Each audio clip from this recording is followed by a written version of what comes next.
Okay, let's do this. Let's go. My son is saying that about everything. Let's go. And what better way to start season 5 of Everything's Relative? Can you believe it is season 5? I can't. I can't believe you've stuck with me all this time, and I am so grateful that you're here. Listeners, this is a podcast about DNA surprises, DNA discoveries, shocking results, and all the things that happen when you discover, for one reason or another, at least one of your parents isn't biologically related to you. This is a podcast about family secrets. It's about identity. It's about shame. It's about sex. It's about women's rights. It's about religious doctrine. It is about so much that I'm blowing my mind right now with all the exciting subjects we cover here. I'm Eve Sturgis, the host.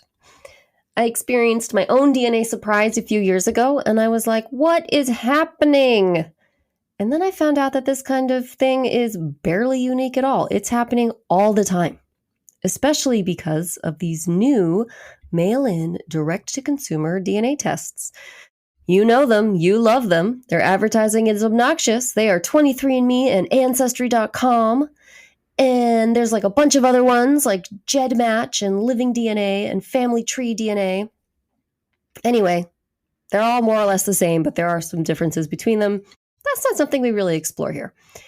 Hey, side note. So when I was sketching this episode out today, like what I wanted to say, I sort of give myself notes. So I blanked on the names of the companies. So I did this quick Google search and I got to a website that was like the 7 best DNA testing companies. And Ancestry was number 1 at the top of the list. But before I could really do like much more with the site and look around, this huge pop-up ad interrupted me with a coupon for Ancestry. So they are the main advertisers on this website, which lists them as the number 1 DNA company. I thought that was weird. But anyway, so everyone is doing these tests, like millions of people. And all the secrets are coming out. People were adopted. Moms were stepping out on their husbands. People were donor conceived. People were switched at birth. People were raised by their grandparents. If you can imagine it, I assure you, it has happened. And all the things you can't imagine have happened too. These people are called NPEs, DCPs, LDAs, MPEs. And if you hang around long enough, you'll learn what all of these acronyms stand for. So that's what we do here. We talk about it. Welcome. I hope you're here to listen, to learn, to laugh, to feel less alone, to think about things in a new way. And I hope you're in it for the long haul because this is season 5 and it's going to be a good one, baby. I have to be honest with you. I'm always honest with you, but I have to say that my hiatus this past holiday season was a much needed break, and it was a little bit hard to get back in the saddle again.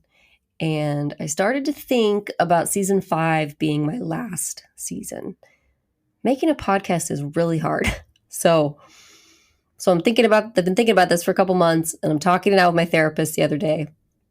Yes, therapists have therapists. And I'm explaining all the reasons that it's really hard and it drains my resources. And she goes, get this. Do you have to put out episodes every week?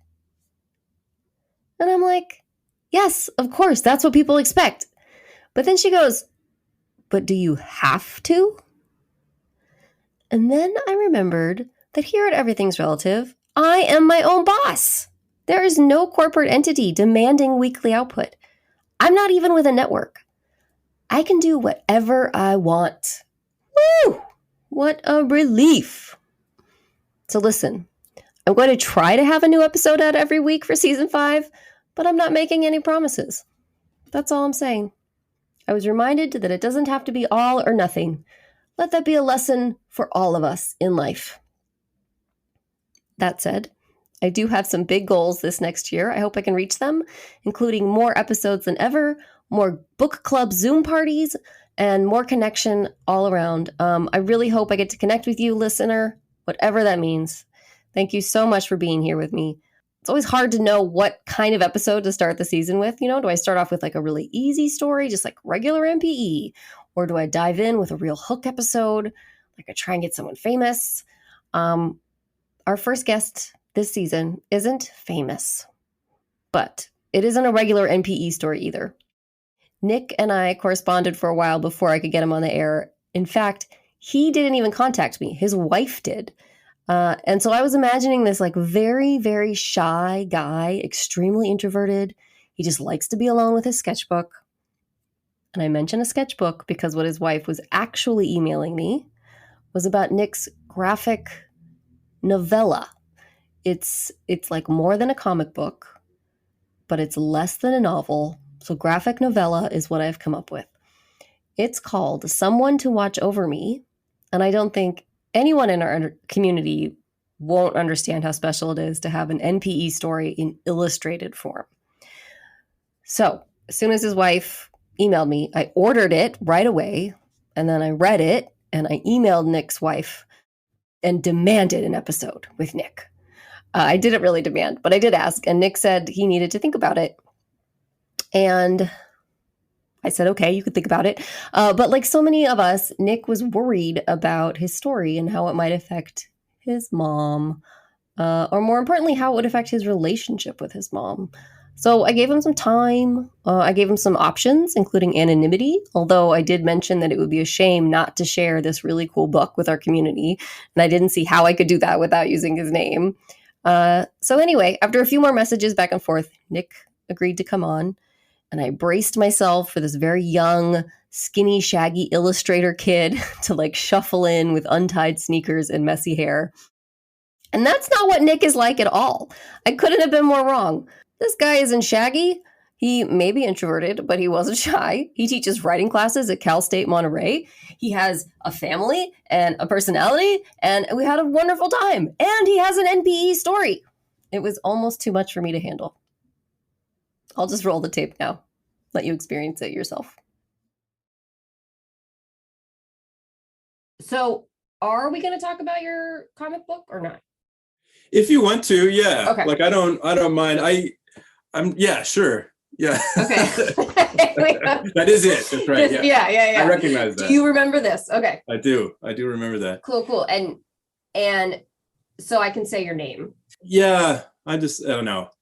Well, like with that comic, I mean, I could just start with that. Like the last story is like the NPE story in it. And I intentionally left out like my mom and my dad and like that whole where, like in the story, it says, I got this pile of love letters from my biological father. Yeah, my mom gave me those, but I don't say that in the story. There's all these things. Yeah. It felt weird to like draw her and put her in there. And I didn't want to hurt her. And so I left all that out. But leaving all that stuff out also made me realize like, that's actually the story is me and her, Well, I mean, that's sort of like a greater testimony to the complexity of these situations is that in as much as it is just your story and it's possible to explain it or tell it as just your own experience, you're simultaneously the void, like is its own story as well, because in that void is where the relationship is between you and your mom. And where I'm at now with all this is like, that's really what it's all about. Like for so long, it was, I was focused on like, who's my biological father? Who is this person? And that's what I thought the story was going to be. And, listening to your podcast has helped me to realize that there's a lot of other people who discover this too, is like, yes, that is part of the story, but the bigger story and the thing that's even more surprising, well, I don't know, more surprising, but it's just that I didn't expect was this uncovers something about my mother and my relationship with my mother that I guess has always been there, but I just didn't understand it to this extent. And like, oh, and the more I go with this, the more I see that's what I'm seeing is that dysfunctionality, right? Totally. Like, that's the actual story now. Like, yeah. Oh, that resonates with me like so strongly. And I love my mother and I care about my mother, but totally. It's like, oh, okay. There's somewhere we can't go now. There's something we can't talk about for sure. Right. So. Yeah. And which is so hard. Since there was something you weren't talking about the whole time. Yeah. Yeah. My story is different because I have a covers a span of years. But you were raised by a man you thought was your dad. So when I was a kid, I was an only child. My parents had adopted since then, but when I was growing up, I was an only child. And this just helps for some context. Both my parents, so yeah, my mom and my dad, as I was growing up, both of them are only children. So I had no brothers and sisters, but I also had no cousins, no aunts or uncles. Very isolated. Yeah, very. And then both my grandmothers, their husbands died long before I was born, when my parents were teenagers, actually. So I had my mom, my dad, and my two grandmothers, and that was like my entire family growing up. And I had when I think back on my childhood, I had a lot of fun. I was fine being on my own, but I do, as an adult now, see, I was on my own all the time. Right.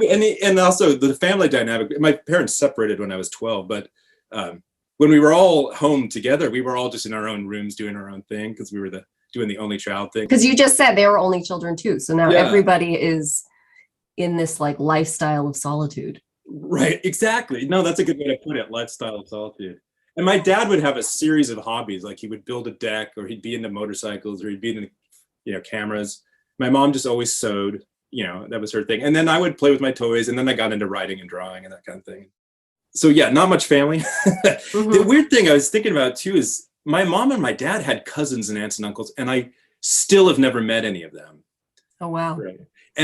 And I was, in some ways, they ran away from their small towns in Iowa and never looked back. That's part of it. But I was also thinking that if I go back in my family history, like on my mom's side, I don't want to get too far afield, but they ran away from Scotland. When he was 19, he came over from Scotland. So it's like we have a family history of running away from the rest of our family. I just never met all these other people. And also my dad was, like I said, my dad was in the Air Force. So so we also moved around. Right. So every 2 to 4 years, I was in a new house during my childhood. And so, yeah, I didn't have a big family, but I also didn't have a hometown. I didn't have a community I was growing up in.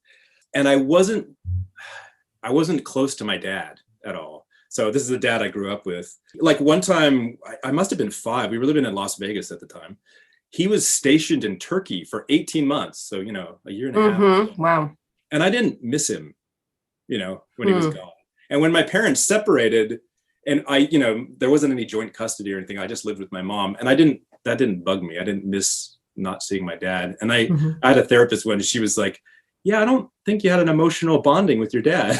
Right. Yeah. That kind of explains, and why is it because he knew about the biological father, or is it just my dad's personality? I mean, that's kind of both probably, but yeah, probably both.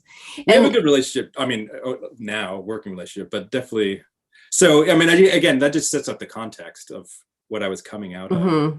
So I was close to my mom. So again, this is why it's kind of a story about hers. It was just me and her, basically, All right. So yeah, I'm 17 years old. So my parents have separated. I have a stepfather at this time too. He was a good guy, but anyway, yeah. I'm in my room. I think it's the summer after my junior year of high school, and my mom just walks into my bedroom and she says, your dad's not your dad, don't you? And that was just out of the blue, no lead in, no context, just, your dad's not your dad. Boom. And I laughed. And I think it's shock partly, but she was not she probably rehearsed this in her mind for years or something, but it was not the reaction she was expecting. I mean, I love the idea of that not being what you expected, but then also that she planned, I'll just walk in and I'll just say it. This kind of gets to my mom's personality. She's like talking about difficult things. She just has to put it all out there and then run away. That's kind of her method. But I also remember thinking, I felt like I was in a bad 19th century novel. It just felt like, oh, your father's not your father. And oh, I'm going to be disinherited. It just seemed melodramatic. Yeah. So I just remember thinking that, whatever, I was 17 or whatever, just who wrote this dialogue? This is weird. Okay, so she says that, and I laugh. And then she says, well, because you took AP biology, we thought you had figured it out. And so in my junior year of high school, I took advanced placement biology. And so she just figured I had done well, right? So she figured I must have just figured it out because of taking AP bio. Totally. And I was like, this is the 1980s. We didn't run gene tests on ourselves, in the public high school. Yeah. The only thing you would have done is the eye color thing. Yeah. So so there was I guess whenever I took regular biology, that did come up, right? We were learning about genes. and recessive and dominant, Mm-hmm, right? mm-hmm. And I have brown eyes. So my mom has blue eyes, and so does my dad. Yeah, me too. And then also there was this thing that we learned that, if you clasp your hands together, like one thumb comes out on top. And apparently, if I'm remembering this right, like if your left thumb's on top, that's dominant. And so I asked my mom, her right thumb was on top, which is recessive. Uh-huh. So I had to have called, I wasn't living with my dad, so I had to have called him on the phone. I'm trying to remember. And I asked him, and his right thumb came out, which is also recessive. So 2 sets of recessives. Yeah. But, at this time, this was back, before I was 17. So this is like my freshman or something. So I'm like 14, 15. So in my little teenage mind, my thought process was like, oh, I'm a mutant. I'm like this cool, weird. That's what I thought. Like, I mean, I don't think I thought that a mutant is more specific, but yeah, I'm an anomaly. Like I'm just different. It's another way that I'm different and don't fit in, and I'm unexplainable. Like right. And for me, I was reading at that time the comics I was reading X-Men comics. Yeah, no, so I thought, oh yeah, I'm special. You have I'm the different. X-gene, totally. Yeah. But I did ask my biology teacher, like, okay, how could this happen? And I don't know what he thought, but what he said was, it's high school. The biology we're teaching is, just pretty straightforward. Biology is a lot more complicated than what we're teaching. It's like, okay, that makes sense. And then he also said, like, biology, this was again the mid to late 80s. And he's like, we're still learning a lot. There's a lot we don't know. And so, this is an expanding field. And so, so weird things like this could happen. Right? Yeah, that good for him. I talked about it on an episode about wondering about my own biology teacher. Yeah. Mr. DeShazer. And he wrote me a note, actually. He sent me an email. Oh, nice.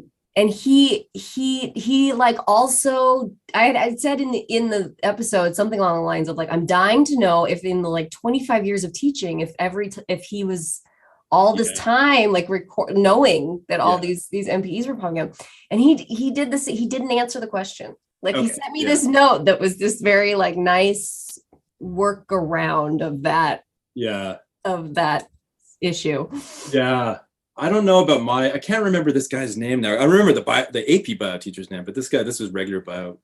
But he didn't seem like, I don't know. I mean, I probably couldn't have read him very well anyway, but it didn't seem like he was suspecting anything. But I don't know. But as a teacher, I mean, you hear things from your students, you're like, yeah, maybe you should talk to your parents, kind of, Totally. Not about NP stuff, but about other stuff. And it's like, I'm not qualified to answer this.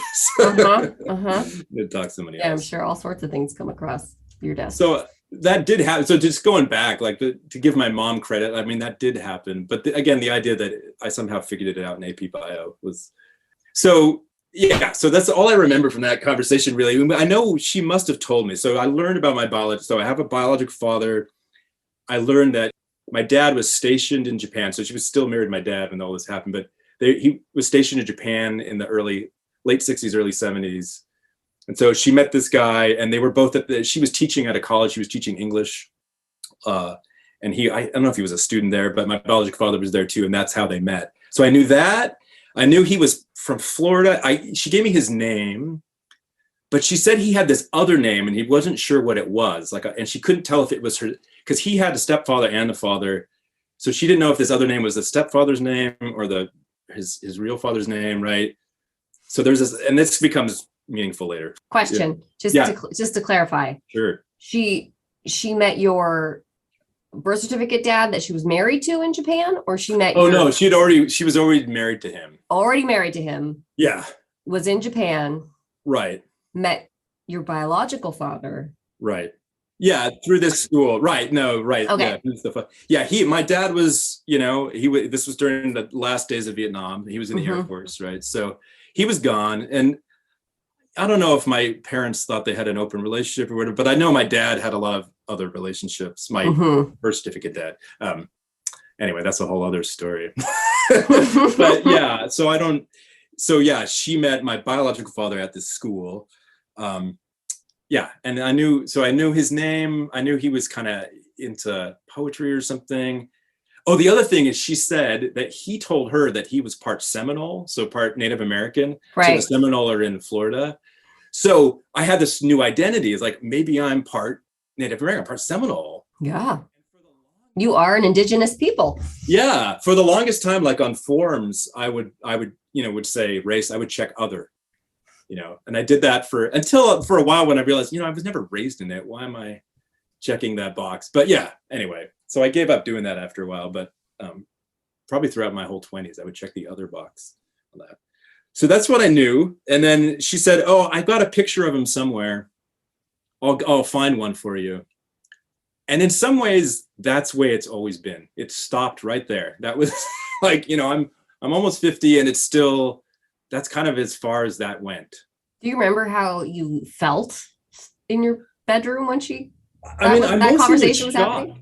Yeah. What's funny is, thinking back on this, I don't ever remember being angry about any of this until much later. Mm-hmm, and I don't know why. I was mostly just shocked and just like, okay. And just trying to take it all in. Like, what does this mean? And I just also felt like it's like telling a fantasy story too. It's like, this is the dad, even though I wasn't close to my dad, he's the dad who was there, just like practical things. He was the one who was there. He's the one I grew up with. He's the one who I have a relationship with. Like, this is my dad, this biological father. I mean, I don't even know who this guy is. And so I kind of felt like it's just a story. I mean, I know it means something, but it is kind of unreal. Like, yeah. Sure, these are a bunch of words coming at you that you understand, but without like meaning. Yeah. I really, I relate to that. I think a lot of people would. Yeah. Like, and I didn't have anything tangible, right? Like, so, yeah. I mean, obviously I didn't have him, but I didn't have any pictures or anything. Like, it was just what my mom just said in that one moment. That's all the information I had. And it wasn't a lot, right? It was just, I know his name and a little bit about where he's from, and that's kind of it. Just out of curiosity, did she say later, or did you ever, or explain at the time, what motivated her to tell you right then? See, this is the conversation I want to have with her, but I don't know. Yeah, I don't know if she can, but I'm trying to work myself up to it, because I know this is one of the things. I want answers to these questions, but I know it's probably gonna be disappointing, but disappointing in the sense that she won't answer. Right. Yeah, that's way. And I just have to emotionally prepare myself. Like, I really want to know, but it's not.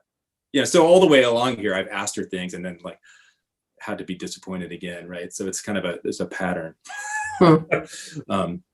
So that was how I was told. So this is like the first MPE event. I'm 17, and then I go off to college, and I remember telling people when I went off to college, like, I have 3 fathers. I have and I made a joke. It's the Father, the Son, and the Holy Ghost. Like, I've got the father I grew up with. There's my stepfather, who's much younger than my mother, so I called him the son. Anyway, and then there's my they're still married, but he's a lot younger than their mother. Yeah. Go mom. Yeah, exactly. Works. And now, she's getting old. She just turned 80, so he's got to take care of an 80. Yeah. But anyway, she knew what she was doing. Yeah, right. She's smart. She planned. Yeah.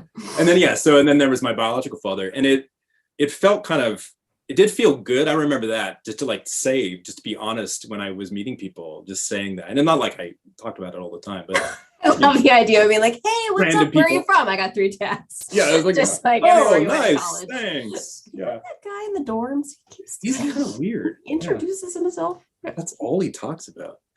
Huh. But it did, again, like, owning the narrative a little bit is powerful, even though it was just that. That's all I knew, right?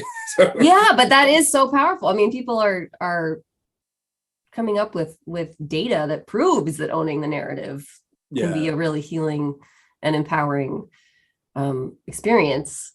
Yeah. Through all sorts of events. Yeah. So that makes sense to me. You didn't know you were doing that, but no, but it did. I just remember feeling like, okay, no, I can say this. This was, and again, I wasn't mad about the secret, but again, that it was a secret. And I'm not going to have it be a secret. I'm just going to say it. So my senior year of college, all of a sudden in the mail, and I don't think, my mom told me she was going to do this, but I got this package in the mail, and I open it up, and there's a manila envelope, and it's all typewritten, like that old typewriter paper, and it's all poems and love letters that my biological father had given to my mother. Wow. For love letters to her? Yeah. Yeah. Oh. And so she just gave this to me. So she found it. Yeah, it's a little weird. I'm just dying to know your mom. I'm just like... She was a good looking woman. She was smart. And like just the choices that she makes. are fascinating, I guess. Yeah, but again, just like with her telling me, your dad's not your dad, it was like I don't remember any like, oh, I'm going to send you these things. And there was no discussion afterwards of like, how was that for you to read those, because I read them because at the time I was writing a lot of poetry. And actually my senior year of college, I actually gave a poetry reading. Like I was serious about poetry. And so the fact that my biological father hears all these poems before I read them, I was really excited. And I was like, I'm going to find a connection with this guy because, here's a real personal connection. Poetry, if you talk about your emotions, right, we can connect that way. And I still hadn't seen a picture of him, right? And this is 4 years later, right? But I start reading the poems and pretty quickly, I do not like this guy. Oh no. It's really disappointing because I'm so excited. I really find him to be somebody, in the poems, he's somebody who's trying really hard to be smart. Oh. And in order to be smart, he's putting other people down all the time. Oh no. Yeah. And the attitude, like with my mom, like in the letters, is like, you and I are the only smart people and everyone else are idiots. And, we'll take on the world together kind of attitude. Oh yeah. We all love those guys. Yeah. Well, it started to remind me of my dad, right? Oh. Yeah. So I was like, oh, my mom has a type. Question. Yeah. Do you know how old your biological dad was when he was writing those to your mom? He had to have been in his 20s. Somewhere. I'm just wondering if you were older than him by the time you read the poem. Oh, that's an interesting question. I don't think so. Ooh, I might have been kind of the same age or close. Same age. So I just wonder, what that awareness of the world and the way people work would bring to reading poems by a fellow man in his 20s. Yeah, no, because I wrote, there was definitely some of that, that kind of ego that can come in there. But also, I definitely had a bias, especially when I was at that age. I had a bias against baby boomer men, probably because of my dad. Like, I felt like they were totally self-centered and, dismissive. And so when I was reading these, I felt like, oh, he's just another one of these guys. And so that was disappointing. And then I get to the love letters, and she's, it's weird to read love letters to your mom. Yeah. Mm-hmm. And especially like one of them, I don't know what I can say on here, but one of them, he signs up, say hi to your tits for me. That's how he ends. Oh, yeah. It's like, okay, I mean, they're lovers, whatever, but it's like, it's my mom. Yeah, that's kind of hard. Kind of hard to go there. I think it's kind of like it's a lifelong journey learning about your parents as regular people. Right. And that is that's a turn many people never want to take, is say hi to your tits for me. Right. It's especially for me, especially for my mother, to think, oh, guys look at my mother in that way. Like they see her as a physical object, and especially when she was younger, probably, but that it's like, oh, your mom. Yeah. Yeah. A little, and again, she didn't warn me that it was going to be in there. But then their relationship falls apart. And then there's all these letters where he is just calling her every name in the book. Like, every name a man calls a woman when he's mad at them. Like, wow.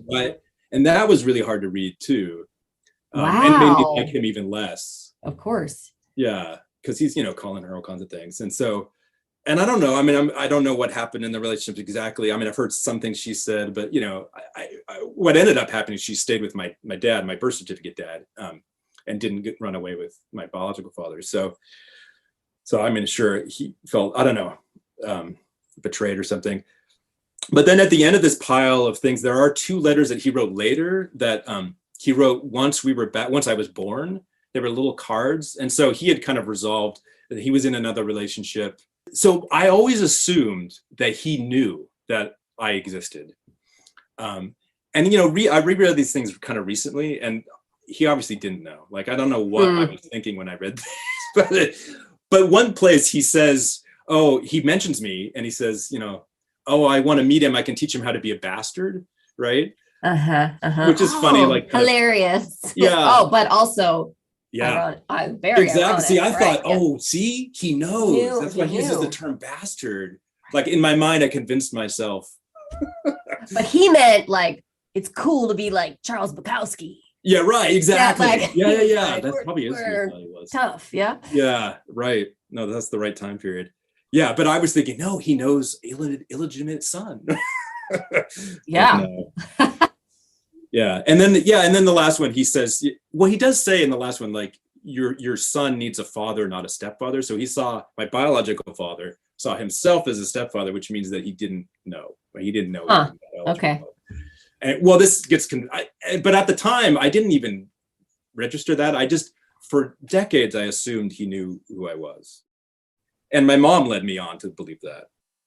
So anyway, so yeah, so these big package of letters, really, and it's just kind of an emotional roller coaster, right? Reading these things. And it's amazing. Like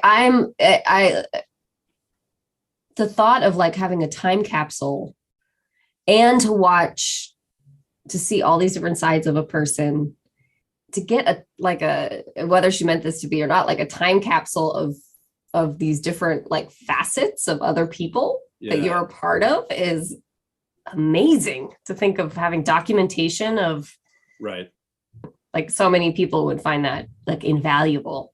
It was, no, and they're cool, and I still have them. I mean, it's pretty, but they are hard to read also. Oh, sure. Like, I would find it fascinating and amazing because I'm not emotionally connected to these people. Right. Like, they're just characters for me in this movie that I get to like imagine. No, right? I mean, there's a bunch of poems, and you definitely get his voice in there and stuff. And it's definitely, I mean, whatever early 70s young man poetry.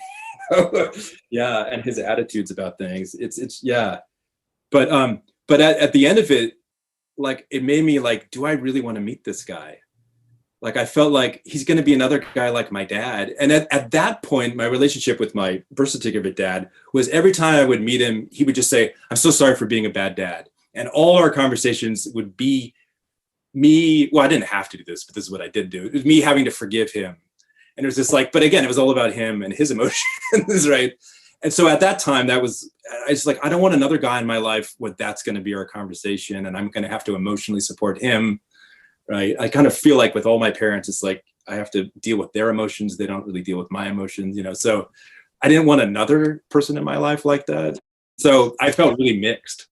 Yeah, that's fair. Yeah. So I just felt really mixed going on to this. And then, I wanted to find him, but I didn't want to find him. Anyway, that's where it was for years. That's the last kind of, well, not the last, she gave me one more thing, but that's the last thing my mom really gave me about him. She never found a picture of him or anything like that. And so I went on for years. I would do online searches, right? So I had this name that he told her. So I would do searches with his name. And then sometimes I would add information like poetry, or I knew he was in linguistics. And so I'd add things to the search, but he had a really common name. And so, it was just, I wasn't finding anything. And then when Google image search came out, I would do Google image searches and look through all the faces. Like, which of these guys looks like me? Yeah. Yeah. Nothing ever came up. It was just nothing too definitive. Another thing that happened, again, with my mother, right? I don't know, I think this is before my daughter was born. My wife was there. She said, oh, I found these yearbooks from the school in Japan. Let's go through them. There's probably a picture of him. Oh. So we go over to my mom's house, and we were living in the same town, I think, at that time. And there's 2 yearbooks, and we're looking through them, and we're not finding anything. Oh, okay. And I'm going through the second yearbook, and I go to the end where the index is of all the names of the students. And there's my biological father's name. And then it says, not pictured. Oh, come on. Exactly. And I'm like, it's like, why did she not look through these before she invited me over? Like, really? It just was like, again, none of these like, oh, and no, nothing there. And again, what was my mom's thinking about that? And I don't really, it happened a while ago, so I don't know. So eventually it hit me, and I don't know when this happened, but it hit me that he didn't know. Because I always had this fantasy that, I was looking for him, but I thought, okay, he knows who I am. And I have an internet presence, I've worked at different schools. I have my own website. Like, if you wanted to find me, you could find me. Right? Yeah. If you know my name. So I thought, like, maybe he's out. And this was kind of my wife's idea. It's like, oh, maybe he's out there lurking, and he's watching what you're doing and being proud of you from afar and that kind of thing. Right. So I had that fantasy. But eventually, I don't know what it is, but I finally realized he probably doesn't know. And so I was at my mom's house again, and I just asked her point blank, I was like, did he know I was, his son, biological son? Again, that had always been the assumption. And she got really uncomfortable. She just said, well, he just knew, right? Because he did visit, after I was born. She's like, he saw you, saw the resemblance, and he just knew. He just knew. I'm like, okay, did you tell him? Was there ever confirmation? Yeah. And she ran out of the room. Oh, well, too close, too real. Yeah. Mm-hmm. So, and this was kind of my first realization of how my mom was about this. I hadn't really considered that. Anyway, so I followed her because I was just like, wait, what? And I asked her again, like, did you tell him? And she just kept repeating, he knew. And that's all she could say. So I knew he didn't know. Like, there's she wouldn't have run away if right. She knew for sure. Just kind of hoped he knew.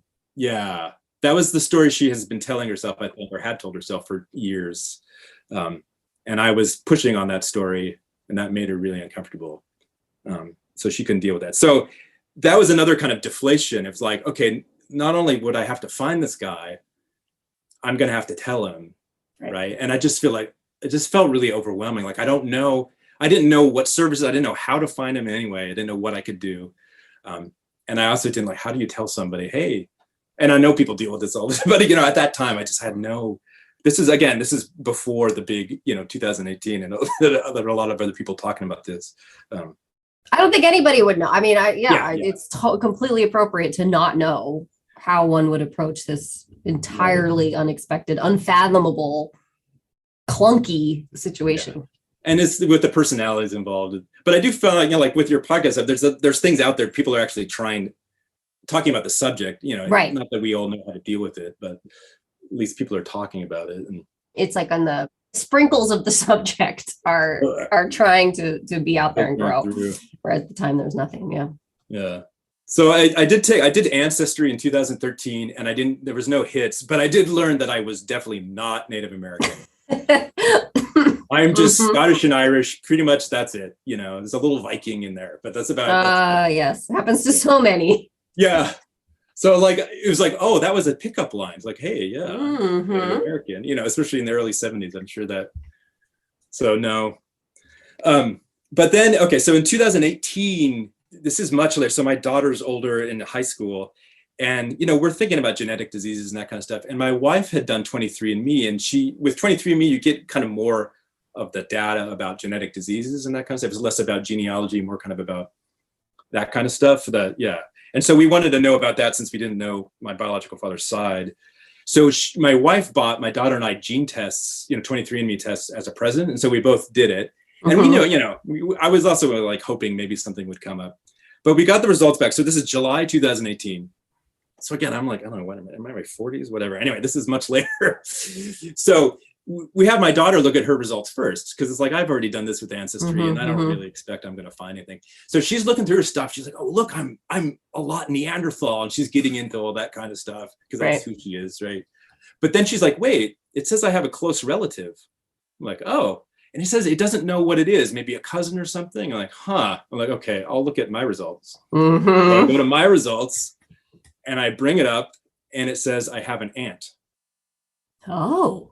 Yeah. So, and it's funny, I had thought, okay, my biological father, maybe he had kids, maybe I have half siblings and all that kind of stuff, but I hadn't really considered the family he came from. I was just thinking that, I hadn't either. He was just an autonomous being that didn't even exist before you knew about him. Right. Yeah. And that's how I was thinking about him is, and maybe he had kids, but where and so the fact that he would have a sister, and maybe it's partly because I'm an only child, I just don't think about these things, but it's like, oh.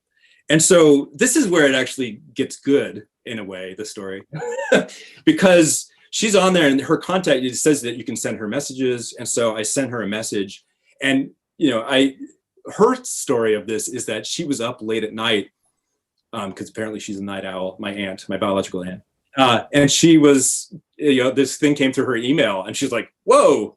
And so she ended up emailing me back, I think the next day, saying, because I think in my message, I said, 23andMe is saying that you're my aunt, and this is who I know my biological father is, and I'm pretty sure you have no idea I exist, right?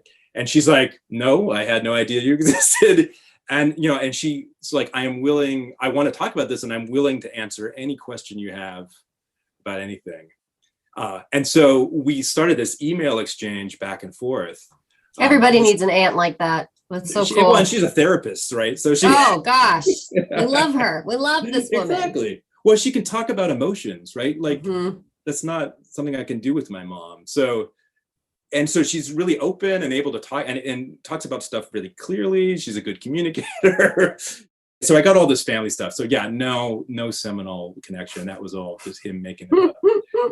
But I learned that the name he used at the time he knew my mother, that was his stepfather's last name he was using. It wasn't actually his legal name. So my searching for him all these years with the name I had was wrong. I wasn't ever going to find it. It's the wrong name. It's the wrong name. So from the get-go, yeah, I wasn't ever going to find him anyway because of the wrong name. Because his family name was different, and I knew it was her because she had the family name, and it's like okay, and anyway, but it's spelled differently. The other thing is, it turns out he had died when it was like 1977. Oh my God! He had been dead since I was 4 years old. The whole time. This is when I got angry. Like I had never been angry, but somehow that and I did the math. I was like, okay. So I was 4. I didn't learn about him till I was 17. So there was 13 years there where a secret was being kept about a dead man. And again, my mom didn't know he was dead, but that hit me really hard. Just, I don't know, just do it. I don't know why math and that's, but yeah. No, there is something like, I don't exactly know how to explain it either or put words to it, but there's something incredibly like, there's like a real emotional like twist. Yeah. When you say that, when you think about searching for him all that time, and then also age, like you were aging with him, like as you grew and looked for him, you were imagining that he was growing and aging too, right? Like there's some connection of the kind of age you were thinking or the experiences he had. You actually lived longer than him now. Like there's a lot that it just gets like incredibly strange. I don't know. I like weird, right? Like just weird, emotional, weird. Yeah. And at that time, I just felt like, why was this kept a secret? This guy was dead anyway. And I understand that better now, but at that moment, I was just like, I wrote in my journals, like, who did the secret serve? Who did the secret, like over, like, what the hell? Why? And I think it served my mom's shame. I think that's what the secret is about. Right. Or something, or guilt, or I don't know, But at that time, I was just angry. And so for the longest time, I didn't tell my mom that I had, was in contact with my biological aunt. Because I wanted to, I was mad. And I also just wanted to learn as much as I could before I got my mom involved. My aunt confirmed that, he never knew about me and all that kind of stuff. And then I learned about their family and all that kind of thing. And that's kind of the other... The more I got to know her and her family, she's got kids and so I have cousins. And the more I uncovered that, then I got angry about that. Like, here's me who never had hardly any family. And here's the secret denied me this access to this wonderful aunt who can talk about things and all her kids. Like it would have been, imagine, I just kind of was thinking like what it would have been like to grow up with somebody to talk to like that throughout my childhood. Right. And it's like, that was made impossible by all this, right? I think it's impossible not to let your imagination go there. Yeah. At least once. Right. At first, it was just as the more I was hearing about my aunt, her life and her family, it was like, and she was feeling the same way too, actually. Like it would be nice to have known you from, earlier on. And she had a difficult, and she actually confirmed she had a very difficult relationship with her brother. So my biological father, he was apparently a bully to her growing up, and it was not nice to her. And the fact that she's like, oh, you seem like a nice person, like, oh, that's good. Like something's good coming out of this. Like, you're like, have you read his poetry? I did send her some, like I scanned a few of them in because she wanted to see, we talked a little bit about that. Yeah. Anyway, and she, so that was interesting to talk about that. So yeah, and eventually I told my mom. So yeah, so then I tell my mom, like, okay, I discovered what happened. I have an aunt, and my biological papa, he's been dead, like he died. And my mom's right to like, yeah, I thought he probably was dead. Yeah, and that was the end of the Oh my God. She's like, well, I thought like he never contacted us. You know, he would have contacted us, and so the fact that he didn't, yeah, it makes sense. He's dead. Okay. And so my aunt had said, like, if your mom wants to talk to me, right, tell her, like, I'll answer any questions, which I thought was a nice thing. So I told my mom, like, yeah, so there's my biological father's sister, and she says, if you have any questions, you want to talk to her, she's perfectly willing. And my mom goes, and that was that. That was it. Mm-hmm. So that's like the third phase of anger, is realizing, okay, all this stuff is out. It's all on the table, and you're still going to behave this way. We're still not going to talk about it, right? Like, even though it's all here, right? I have so much information right now, but you can't, my mom can't go there, right? I have this like image of her needing to stay in a box, like keeping her brain, like there are like 4 walls and she's willing to walk to each wall, but she will not expand her imagination beyond those walls. Like this is it. It's like one small box. Yeah. And that's it. And she can't, for whatever reason, whether it's self-preservation or again, is it shame? Is it fear? I mean, I know my dad didn't, like my birth certificate dad didn't want me to be told early on, but again, they divorced when I was 12, and why did they continue the secret? Had you been communicating with your birth certificate dad this whole time about this journey? Like he knew that you knew, and at a certain point, again, we kind of have, we have a relationship. We're not super close, but yeah, he knew. Well, this is one thing that came out later is I was taught, because I remember talking to him. He's like, oh yeah, I met your biological father and we hung out and went drinking. It's like, wait, what? Wait, you all were friends? Like what? You knew him too? Like, okay. That was weird also. Very progressive. Very progressive. Yeah, I guess. I don't know.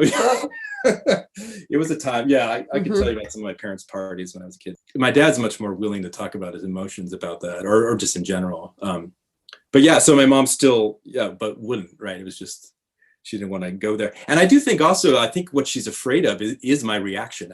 So I think I am the embodiment of her fear, really, right? Because I'm her only, she's adopted a kid now, but like, I'm her first baby. I think I get the impression she's deathly afraid of me being mad at her, right? And so she doesn't want to even consider that, right? And that's all my emotions, right? Like that means that she cannot consider my emotions because that's too threatening. Yeah. So yeah, that's what this story has come to be, is like, oh, I have this relationship with my mother. And I go back through my childhood. It's like, has she ever really asked me how I felt about anything in like my entire life? Like I have this relationship with my mother that we can't, especially about this issue about my biological father, we just can't talk about how did it feel to read those poems and love letters? How did it feel to learn I had an aunt? What do I think about that? And we can't discuss that. And me asking her, like, why did you want to keep this a secret?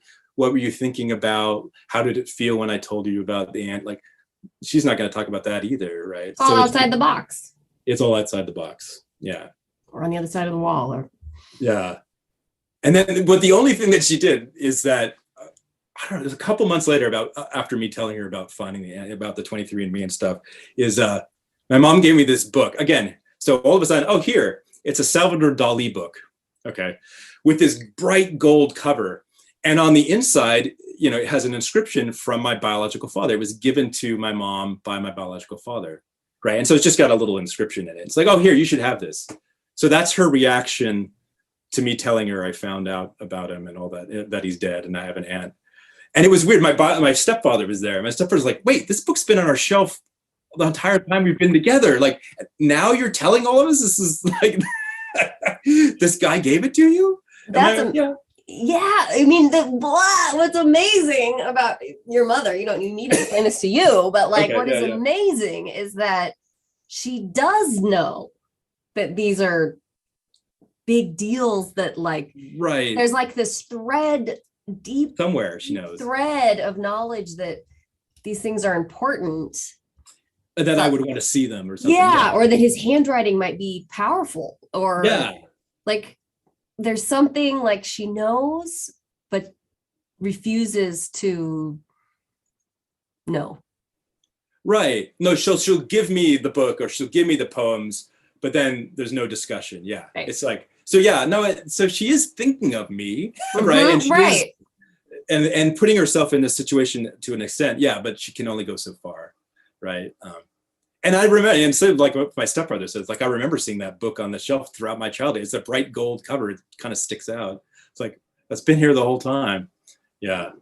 So, yeah, and she's still, I never got a picture from my mom. My aunt had pictures of my biological father, so I finally got pictures of him, which was weird. I didn't feel like I looked like him. That was okay, I was gonna say, any resemblance? My wife says I look, but I think I look much more like my aunt actually, and maybe it's because she's older too. Like my biological father didn't age past whatever 29 or something like that. Right.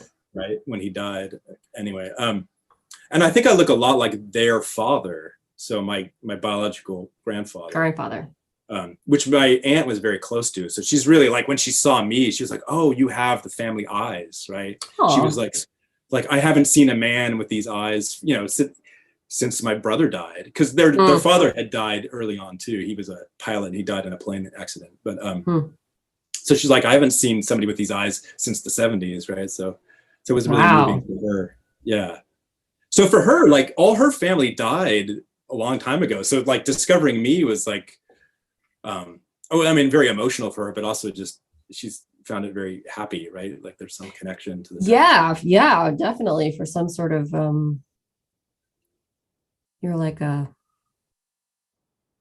don't want to say souvenir, that's not the word I'm looking for, but like a token of or something of like you of this brother she hasn't seen. Yeah, and I think more too with their dad too. She really loved her dad, and he died. I can't remember exactly, but he died in this plane crash, and just suddenly, right? So I think she's always missed her dad. And actually, I remember that there is a letter that my biological father wrote where he said that my aunt was, that my dad died. I don't know how I feel about it, because apparently my biological father didn't get along with his father. Mm-hmm. I don't know how I feel about the death, but my aunt, my sister, my biological father's sister, his sister, his sister is all messed up about this. Mm-hmm. Right? So it was definitely emotional for her. Yeah. Anyway. So, but she gave me all these. She actually made me like one of those little, you can make them online, like photo albums. She found all these childhood photos of and of her too, and of my biological father, and also pictures of their parents. And she made one and sent one to me, and so that's really cool. That is really cool. Yeah, she's cool. She's just been open to the experience. Yeah, and so that's been the little silver lining of the whole, the whole thing. Mm-hmm. And it's great. But it was funny. Like she was gonna come out here to California, but she was having hip surgery so this is like 2018, right? Late summer. And then she was recovering from that. It was going to take months. And then once she was done with recovery, COVID hit. Yeah, I was about to say, we know exactly what happened. Yeah, we know the story now. All you have to say is like around 2018, and everyone's like, wah. Yeah, we had plans. And then, yeah. So we've done Zoom calls, but we haven't actually met because she's back on the East Coast. Right. So we haven't met face to face. So. Wow. And then what motivated you? Or what, tell me how the graphic novel came into graphic novella. Right. It's just some short stories. Came into fruition for you. Yeah, I mean a lot of the, I've always done kind of comic stuff, and but I mostly just do kind of fictional stories or things like that. But I think over the pandemic, it's just a reflect. You're stuck inside, and I became a lot more reflective, and I was thinking about. Just things from my childhood that kind of formed me. And also being a parent, like every stage my daughter's gone through, like I remember like what I was like at that stage and kind of compare and contrast kind of things. Things come back to me like, oh yeah, I remember being 14 and like, oh yeah. And so it's also being a parent kind of brought up these things. And I wanted that last story in there. Yeah. Is the story about finding my biological father and the whole thing. And so I sent my aunt the graphic novel thing. So it was kind of done for her also, to let this is who I am.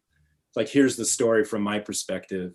And so she could know. Yeah. So that was part of the Well, intention. it's interesting because the last story is the like literal NPE story. Yeah. But all of it is so much about like identity and searching. Like there's a searching and a longing that's present through all the pieces, and there's a theme of like I'd say I don't want to say father figures, but that's the easiest way. Sure. Yeah, like that's the easiest way to describe it, of just like a fantasy presence of other people connecting to you in a that's part of what I was seeing, this pattern of how so it's that fantasy of seeing the guy on the motorcycle next to the car when I was a little kid, and I would just always imagine that, and then how that kind of, how I've always, at least in my childhood, I always had some kind of fantasy of somebody out there, someone to watch over me, like someone looking, and then that looking out for me. And then I kind of feel like that got transferred onto my biological father, that he's out there somewhere, watching, and then realizing, no, he's been dead all this time. that and how on the one hand, it's devastating, right? Like it's like after these years of hope, right? It's like, nope, no, not there. But on the other hand, it's also like, okay, well, I can give up wondering, right? Like there's also kind of a feeling of, like, when I finally learned all this stuff, is, even though I got angry and all this stuff, there was this kind of relief. Like there was this pressure that I didn't know was there, kind of gone. Like all this mental space taken up by wondering about this and worrying about this or whatever. It was just, that went away. And so there was an incredible feeling of relief too. Right, like disappointment, but freedom. Yeah, and definitely disappointment. Like, it's like, but hopefully, but I got an aunt out of it, so there you go. Yeah, yeah, she's great. Well, this has just been so fun, because just so fun. But I forget how this all happened, but your wife contacted me and said, I think that's how this started. She contacted me and just said, like, hey, that's not how she started it. Your wife doesn't start with hey, but it was like, my husband and I are learning about NPE as a phrase and this whole world, and my husband is an NPE, and he made a graphic novel about it, and I ordered it right away. So it came in the mail, and it's just really cool. And I've been in sort of dogged pursuit of getting you on here to talk. Oh, thank you. So ever since, so it's so great to get to just talk with you and hear your story, but also get to know just a little bit more about you, because because I think I was imagining you as like a kid. Right. Right, because all the stories are and like when you came on, I was like, oh, you don't have shaggy hair. Like I've cut my hair since then. I was really imagining you looking like these people in here. So that's more how I used to look. So the way to deal with that, or think about all that and confront really cool. And a cool thing, I would hope that other people going through all sorts of things, but NPEs especially, could think about other ways to express or explore the journey and yes, writing out a memoir type narrative is great too, but there's all these other ways to do it. And draw yourself or draw family members. And the way that you have like old school papers is wild. I have some of my old drawings.